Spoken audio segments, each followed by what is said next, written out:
Asociación Camino Anima Mundi presenta.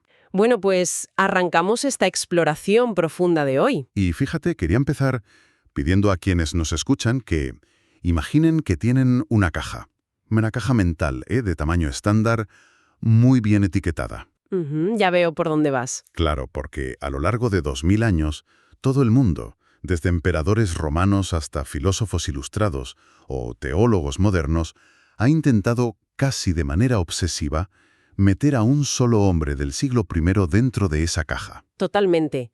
Hablamos de la figura de Jesús de Nazaret, ¿verdad? Exacto. Es que parece que la mente humana siente una necesidad imperiosa de encajarlo en moldes manejables. O sea, queremos domesticar lo inabarcable para que no nos incomode demasiado, ¿no? Pues, a ver, es una tendencia súper natural. Buscamos siempre la comodidad de lo que podemos clasificar. Porque claro, lo inclasificable, lo que rompe los esquemas, siempre genera un vértigo inmenso. Ya, un vértigo que no nos gusta nada. Nada, de nada. Y con esta figura histórica en particular, ese vértigo ha llevado a todo tipo de reducciones a lo largo de los siglos. O sea, simplificaciones para quedarnos tranquilos. Exacto. De hecho, cuando analizamos esto de cerca, nos encontramos con un problema de fondo, un triple peligro. Son como, digamos, tres grandes atajos cognitivos que tomamos para no enfrentarnos al misterio completo. Vale, pues vamos a desgranar esos tres atajos cognitivos uno a uno, si te parece. Porque, si no me equivoco, el primero es la tentación de disolverlo pura y exclusivamente en su contexto histórico. Eso es, reducirlo a un Jesús puramente judío del siglo I. Claro, alguien te dice, oye, fue un tipo brillante, un profeta reformador, súper interesante en su contexto, pero ya está. Limitado a su época, a su geografía, y de ahí no lo sapes. Exactamente. Ese es el primer muro que solemos levantar. El segundo atajo, que fíjate es interesantísimo por lo enormemente popular que es hoy en día, es rebajarlo a un simple maestro moral. Ujú. Un dispensador de sabiduría, por así decirlo. Eso es, consiste en colocar a Jesús exactamente en el mismo estante de la biblioteca que un Confucio o un Buda o cualquier otro moralista luminoso de la antigüedad. O sea, lo convertimos en una especie de coach de mindfulness del siglo I, ¿no? Totalmente, sí. En plan, respira hondo, ama a tu enemigo, sé buena persona. Y nos quedamos tan anchos. Porque, claro, eso no nos exige nada radical. Has dado en el clavo. Es una espiritualidad a la carta, sin grandes demandas, una visión comodísima. Pero luego tenemos un tercer peligro, que es irse al extremo diametralmente opuesto. A ver, ¿cuál sería ese extremo? Evaporar por completo su existencia terrenal y reducirlo a un mero mito sin historicidad. Es cuando la gente dice, bueno, en realidad no importa si existió históricamente. Ya, como que solo una leyenda preciosa. Exacto, una idea teológica que flota por ahí sin ningún tipo de anclaje terrenal, sin carne, sin un pueblo concreto ni conflictos políticos reales. Pero, a ver, pongámonos un momento en el papel del escéptico. Cuando uno lee ciertas cosas en los textos, para la mente moderna eso grita mito heroico griego, ¿sabes? Sí, al estilo de Hércules o algo así, claro. Los rechaza de plano, sin ceder ni un milímetro. A ver, la fe cristiana clásica no acepta que sea solo un judío del siglo I, ni solo un filósofo moral, ni muchísimo menos un mito desencarnado o flotante. O sea, no niega que fuera judío, pero no lo disuelve ahí. Exacto. Y para responder a tu pregunta sobre el mito, los mitos antiguos, como el de Hércules que mencionabas, ocurren en un tiempo fuera del tiempo, en geografías imaginarias. Pero la irrupción de Dios en la historia humana exige una concreción absoluta. Claro, lo que llamamos la encarnación. Eso es. Si la encarnación es real, y no un simple teatro, ocurre bajo el mandato de un prefecto romano muy concreto, Poncio Pilato, en una provincia minúscula y problemática del imperio. O sea que si Dios entra en la historia, no baja con paracaídas en un descampado neutral de la nada. Exactamente. No asume un disfraz humano genérico como de talla única que valga para cualquier época. Entra en una geografía muy específica, asume un pueblo con una memoria colectiva inmensa. Adopta una lengua, unas costumbres, un modo de comer, ¿no? Sí, un modo de rezar, de interpretar el mundo. Y aquí está el mecanismo fundamental. Importa muchísimo que haya entrado por una historia tan concreta, de polvo y sangre, porque la salvación no es una evasión de la historia. O sea, no venimos a huir de este mundo hacia las nubes. Para nada. La salvación es la transformación de esa historia desde dentro de la carne. Espera, frena un momento. ¿Eso significa que no hay que tener ningún tipo de alergia a afirmar en voz alta que sí, Jesús fue histórica, cultural y religiosamente judío hasta la médula? Hasta la médula, sí. Oró con los salmos, celebró las fiestas judías, respiró la historia de Abraham y Moisés. O sea que toda esa historia no es un decorado de cartón piedra que pasaba por ahí. En absoluto. Pertenece a la verdad misma de la encarnación. Negar eso sería caer en una especie de, digamos, docetismo cultural. Vale, alto ahí. Docetismo. Explícanos eso, porque a ver, no todos tenemos un doctorado en teología antigua. Ay, perdona, tienes toda la razón. A ver, el docetismo fue una corriente muy antigua que decía que Jesús no tenía un cuerpo físico real, sino que solo parecía humano. Como un fantasma o un holograma, ¿no? Exacto, que no dejaba huellas al pisar. Pues bien, el docetismo cultural sería la misma trampa, pero aplicada a su identidad. Pensar que su cultura judía era solo un disfraz temporal. Ya, como que en el fondo él flotaba por encima de Israel sin mancharse de su realidad. Eso es falso. Su humanidad judía es real y densa. Pero aquí es donde entra el giro que lo cambia absolutamente todo. Decir que fue profundamente judío no nos obliga a conceder que quede encerrado en lo judío como su límite definitivo. A ver si te entiendo, ¿me estás diciendo que su identidad última no se agota por su judaicidad? Exacto. Su relación decisiva, la que define quién es en lo más profundo, no es con una pertenencia no cultural, sino con el Padre. Él es, ante todo, el Hijo, el Logos encarnado. Ya, la razón misma de Dios. Eso es. Su judaicidad es la puerta de entrada, histórica y necesaria, pero no es la prisión de su significado. Pues fíjate en una cosa, ¿eh? Esto me vuela la cabeza. Porque solemos pensar lo contrario. Parece que hoy, si quieres que algo sea universal, tienes que quitarle todas sus raíces particulares. Totalmente. Buscamos un universalismo superaséptico. ¿Acaso para trascender hay que destruir el origen? Pues, a ver, esa es una idea muy moderna, pero es pésima para entender este misterio. En la visión cristiana, trascender jamás significa negar ni destruir. Trascender significa asumir y sobrepasar. Asumir y sobrepasar. Qué interesante. Sí, fíjate, precisamente porque Jesús entra de verdad en una historia y asume la historia de su pueblo hasta sus últimas consecuencias, es capaz de abrirla desde dentro y llevarla a su plenitud. O sea, lo universal no se logra borrando lo particular. Exacto. Se logra atravesándolo a tal nivel de profundidad que, digamos, estalla y se ofrece a todos. Entiendo. Estamos ante un equilibrio súper delicado.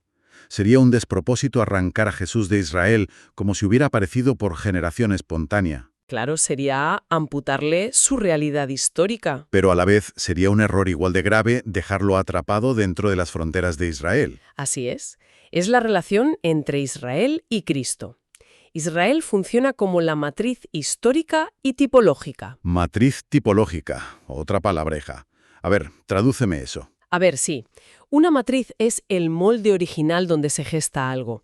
Y tipológica significa que toda la historia previa de Israel, sus reyes, sus profetas, el templo, funcionaba como tipos o modelos. Modelos que apuntaban hacia algo más grande que estaba por venir, supongo. Eso es.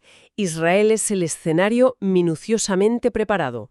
Cristo no cae del cielo anulando todo ese trabajo previo, pero es el cumplimiento y el desborde absoluto de ese molde. Es como, a ver si esta analogía sirve, ¿vale? Es como la relación entre una semilla y un árbol inmenso. Tienes un árbol y sabes de forma innegable que viene de esa pequeña semilla. Totalmente. Es imposible entender el árbol sin esa matriz original. Pero cuando ya tienes el árbol delante, ya crecido, nadie diría, bueno, esto no es más que una semilla grande. Y es una metáfora fantástica, porque la semilla estaba ordenada a algo más, a un desborde. Toda la maquinaria de Israel es esa semilla original, pero en Cristo aparece algo que sencillamente no cabe en la cáscara. Revienta la cáscara. Exacto, cuando hablamos de cumplimiento no nos referimos a repetir la historia haciéndola más grande, sino a revelar su sentido final. Y creo que aquí tocamos hueso con un debate muy actual, porque hoy hay ciertas posturas, pensadores contemporáneos o algunos cabalistas que intentan hacer una especie de apropiación reductiva. Sí, los que intentan devolver a Jesús al judaísmo. Claro, y su lógica parece impecable a primera vista. Te dicen, oye, si Jesús era judío, entonces la verdad de Jesús pertenece pura y exclusivamente al judaísmo. ¿Cómo se responde a eso? Pues, a ver, el fallo de esa postura es que confunden el origen histórico con la identidad exhaustiva. Identidad exhaustiva, o sea, agotar lo que es. Claro, una cosa es preguntar de dónde vienes, tu origen, y otra muy distinta es preguntar qué eres ontológicamente. Cristo nace de Israel, pero justamente como cumplimiento, ya no queda disponible como una propiedad intramuros. O sea, cuando la semilla se hace árbol, ya no la puedes volver a meter en el bolsillo de nadie.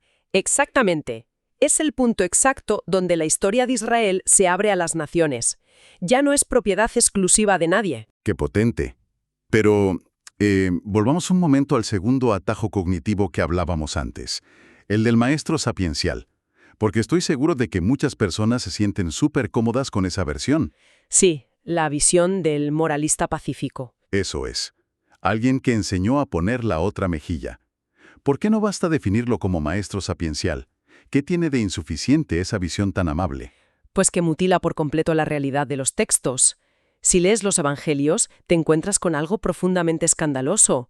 Un simple sabio solo enseña un camino, señala con el dedo y dice, allí está la verdad. Claro, como un guía que te muestra la ruta. Pero Jesús no hace eso. Él se presenta a sí mismo como el centro del camino. No solo recomienda una verdad, se implica a sí mismo como la verdad salvífica. Ostras, claro, no dice yo os enseño el camino. Dice yo soy el camino, la verdad y la vida. Eso lo dice un sabio normal y pensamos que se ha vuelto loco. Efectivamente. Reclama una adhesión total a su persona. Fíjate que no lo crucifican por decir amaos los unos a los otros. Lo crucifican porque se declara señor del sábado o mayor que el templo. ¿Es verdad? O está desquiciado o es algo muy superior a un consejero moral. Y esto nos devuelve de lleno a la relación entre historia y mito salvífico, ¿no? Porque parece que hoy solo admitimos o una crónica desnuda de datos fríos o una fábula falsa. Y la vida de Jesús dinamita esa dicotomía. No es una crónica notarial aburrida, pero tampoco es un mito inventado. Entonces, ¿qué es exactamente? Es una historia concreta, real, cargada de una densidad simbólica universal. Su vida despliega la relación profunda entre Dios, el ser humano, el sacrificio y la nueva creación. Vale, hagamos una pausa aquí para conectar todas las piezas, porque esto es denso. Si tenemos a alguien que no se queda encerrado en Israel, que no es solo un sabio y que no es un mito, ¿cómo se articula esta universalidad que alcanza a toda la humanidad? Pues para entender ese cómo tenemos que recurrir a la perspectiva de Efesios. La carta a los Efesios cristaliza este misterio de una forma deslumbrante. ¿Qué dice exactamente Efesios sobre esto? En el capítulo 1 afirma que Dios quiere recapitular todas las cosas en Cristo, las del cielo y las de la tierra. Se le presenta como la cabeza de todo. Recapitular, o sea, volver a unir bajo una sola cabeza todo lo que estaba roto. Así es. Y en el capítulo 2 utiliza una imagen muy gráfica. Habla del derribo del muro de separación para crear en su propia carne un hombre nuevo. El muro que separaba a los judíos de los gentiles, entiendo. Exactamente. Y esto nos lleva a un concepto clave que en griego se llama palaios y kainos. Palaios y kainos. Vale, desarrolla eso un poco. Palaios es lo viejo, la antigua alianza, la antigua historia con sus muros. Jesús entra plenamente en el palaios, nace bajo la ley, pero no lo hace para repetirla. ¿Sino para? Abrir el kainos. Eso es. El kainos es la nueva forma, la nueva humanidad reconciliada. Lo cual nos lleva a una conclusión brutal sobre esta tendencia nuestra a apropiarnos de Dios. Esta imposibilidad de posesión cultural. Exacto. La universalidad cristiana no va en contra de Israel, sino desde Israel y más allá de Israel. Y esto desarma cualquier intento, ¿no? Ninguna cultura puede poseer a Cristo como propiedad cerrada. Ninguna. Ni la matriz judía original, ni Roma, ni Grecia, ni un cristianismo tribal o moderno. Cristo pertenece al Padre y, por tanto, se ofrece a todos. Menudo viaje intelectual y espiritual. Vamos a intentar recoger estas ideas en unas formulaciones fuertes y contundentes para que la audiencia las pueda rumiar. Me parece perfecto. A ver. La primera síntesis sería, Jesús fue judío históricamente, sin lugar a dudas, pero no es reducible al judaísmo. Exacto. La segunda. No hay que arrancarlo de Israel, sería un error, pero tampoco hay que dejarlo encerrado en Israel. ¿Y la tercera? Su judaicidad es la puerta histórica de la encarnación, pero su identidad filial, ser el Hijo, es la razón por la que ninguna cultura puede poseerlo. Son formulaciones fantásticas y súper necesarias para no caer en trampas. Pues para cerrar, quiero dejar un pensamiento final en el aire, muy provocador, una paradoja. Y es que la verdadera universalidad no se alcanza borrando lo particular, sino atravesándolo. Totalmente. Lo eterno entra por el tiempo. Exacto. El universal entra por lo singular. Y esto invita a preguntarnos cómo cambia esto nuestra forma de ver nuestras propias vidas concretas, ordinarias, limitadas. Claro, les da un peso inmenso. Eso es. ¿No pueden ser también nuestras rutinas pequeñas el lugar exacto donde irrumpa algo trascendente?